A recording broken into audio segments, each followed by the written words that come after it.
तुम्हा सर्वांचे पुन्हा एकदा खूप खूप स्वागत आहे। आणि आज आपण बनवत आहोत गणपती बाप्पासाठी अगदी खुसखुशीत त्याचबरोबर चविष्ट असे मोदक। आज आपण मोदक हे रव्यापासून बनवणार आहोत। त्यासाठी मी इथे 1.5 कप एवढा बारीक रवा घेतलेला आहे। यामध्ये पाव चमचा आपल्याला मीठ घालायचे आहे आणि पाव चमचा घालायची आहे साखर। हे सर्व आपल्याला व्यवस्थित असे मिक्स करून घ्यायचे आहे। त्यानंतर यामध्ये मी पाव कप एवढे गव्हाचे पीठ घातलेले आहे। त्याऐवजी तुम्ही इथे मैद्याचा वापर सुद्धा करू शकता। जर तुमच्याकडे जाड रवा असेल तर अशा वेळेस हा रवा मिक्सर मधून आपल्याला फिरवून बारीक करून घ्यायचा आहे। आता यामध्येच तुपाचे मोहन सुद्धा घालायचे आहे। तूप मी अगदी कडकडीत असे गरम करून घेतलेले आहे आणि पोहे खाण्याच्या चमच्याने 3 चमचे तूप यामध्ये घालून घेतलेले आहे। तूप घातल्यामुळे मोदक हे खूप छान असे खुसखुशीत होणार आहेत।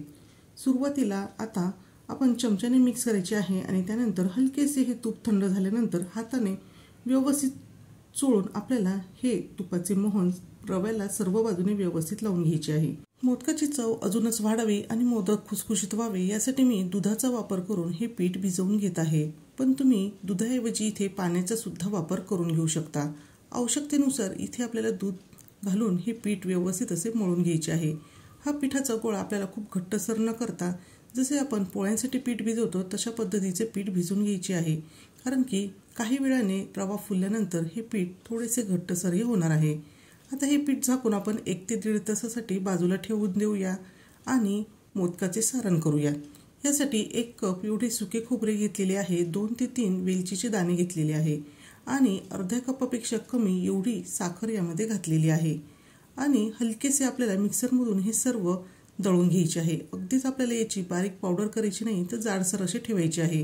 अख्खी साखर इथे मी मुद्दामच वापरलेली आहे कारण की मोदक खाताना ही जी अर्धवट दळलेली जी साखर आहे तर ती दाताखाली आल्यावर या मोदकाची चव अजूनच वाढते। या ठिकाणी तुम्ही सुक्या खोबऱ्याऐवजी डेसिकेटेड कोकोनट वापरू शकता आणि अख्ख्या साखरेऐवजी इथे पिठी साखरचा सुद्धा वापर करू शकतात।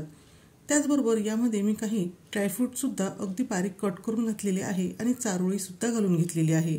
सारण तुम्ही तुमच्या आवडीनुसार हवे त्या प्रकारे तयार करून घेऊ शकतात। साधारणतः आता 1 ते 1.5 तास झालेला आहे आणि तुम्ही बघू शकतात रवा हा व्यवस्थित असा भिजला गेलेला आहे आणि हे पीठ अगदी छान असे मऊसर तयार झालेले आहे। पुन्हा एकदा अगदी एखादा मिनिटभर हे पीठ मी मळून मऊ करून घेतलेले आहे आणि या पिठातला छोटासा गोळा घेतलेला आहे आणि याची आपल्याला पोळी लाटून घ्यायची आहे। ही पोळी लाटताना खूप जास्त जाडही नाही आणि खूप जास्त पातळही नाही अशा पद्धतीने ही पोळी लाटून घ्यायची आहे। आपल्याला जर वेळ असेल तर तुम्ही अजून अर्धा ते 1 तास हा रवा असाच भिजत ठेवू शकता। त्यामुळे हा रवा अगदी छान असा भिजला जातो आणि मऊसर असे हे पीठ तयार होते। आता इथे मी बर्नीचे झाकण घेतले आहे आणि त्याच्या साहाय्याने अशा पद्धतीने गोल हे काढून घेत आहे। असे केल्यामुळे आपण जे मोदक तयार करणार आहोत तर ते मोदक अगदी एकसारखे दिसणार आहेत। पण जर तुम्हाला असे करायचे नसेल तर अशा वेळेस तुम्ही पिठाचे छोटे छोटे गोळे घेऊन छोट्या छोट्या याच्या पुऱ्या लाटून त्यापासून मोदक हे तयार करून घेऊ शकतात। आता आपण जे तयार केलेले सारण आहे तर ते आवश्यकतेनुसार यामध्ये भरून घ्यायचे आहे। म्हणजेच खूप जास्तही सारण भरायचे नाही आणि खूप कमी सारण भरायचे नाही। आता आपल्याला या मोदकाच्या छान अशा कळ्या ह्या तयार करून घ्यायच्या आहे। त्यासाठी व्हिडिओ दाखवल्याप्रमाणे आपल्याला ह्या कळ्या ह्या तयार करून घ्यायच्या आहे। शक्यतो आपल्याला जेवढ्या जवळजवळ ह्या कळ्या करता येतील तेवढ्या जवळ ह्या कळ्या तयार करायच्या आहेत। त्यामुळे मोदक तयार होताना अगदी छान असा कळीदार तयार होतो। सुरुवातीला प्रॅक्टिस नसेल तर अशा कळ्या करणे थोडेसे अवघड जाते, पण प्रॅक्टिस झाल्यानंतर अगदी आपण हे परफेक्ट असे मोदक इथे तयार करून घेऊ शकतो। कळ्या ह्या तयार करून झाल्यानंतर अगदी अलगद हाताने ह्या कळ्या एकत्र आणण्याचा प्रयत्न करायचा आहे आणि त्यानंतर जे वरचे एक्स्ट्राचे पीठ आहे तर ते काढून टाकायचे आहे आणि इथे तुम्ही बघू शकतात अगदी सुंदर असा कळीदार मोदक इथे तयार झाला आहे। पण बऱ्याच जणांना या कळ्या मोदकाच्या तयार करणे कठीण जाते। अशा वेळेस काय करायचे ते सुद्धा मी लगेचच तुम्हाला दाखवणार आहे।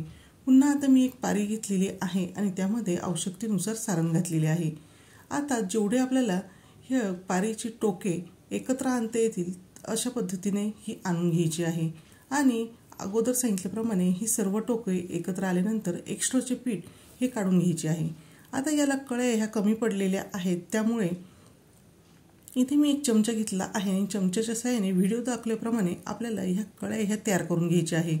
असे केल्यामुळे सुद्धा मोदक अगदी सुबक दिसतो आणि कोणाला हे लक्षातही येणार नाही की आपण ह्या कळ्या चमच्याच्या साहाय्याने इथे तयार केलेल्या आहे का नाही ही अगदी साधी सोपी पद्धत. तर तुम्हाला ह्या दोन्ही पद्धतींपैकी कोणती पद्धत सोपी वाटते ते मला कमेंट करून नक्कीच सांगा.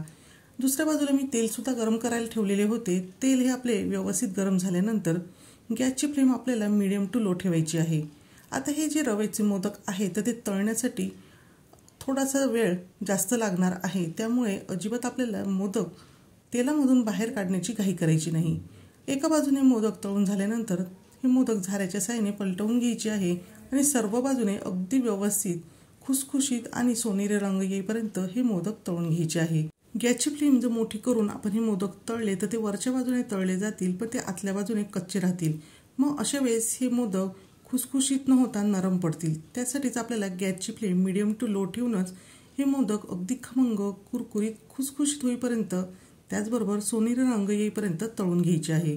असे हे मोदक 8 ते 15 दिवस सहज टिकतात. फक्त एवढेच की मोदक तळून झाल्यानंतर ते आपल्याला पूर्णपणे थंड करून घ्यायचे आहे आणि हवाबंद डब्यामध्ये त्यानंतर ठेवायचे आहे. असे हे कुरकुरीत खुसखुशीत मोदक तुम्ही सुद्धा नक्कीच तयार करून बघा आणि ते तुम्हाला कसे वाटले हे मला कमेंट करून सांगायला विसरू नका. व्हिडिओ जर आवडले असेल तर व्हिडिओला लाईक करा, शेअर करा आणि चॅनलवर नवीन असाल तर सबस्क्राईब करा.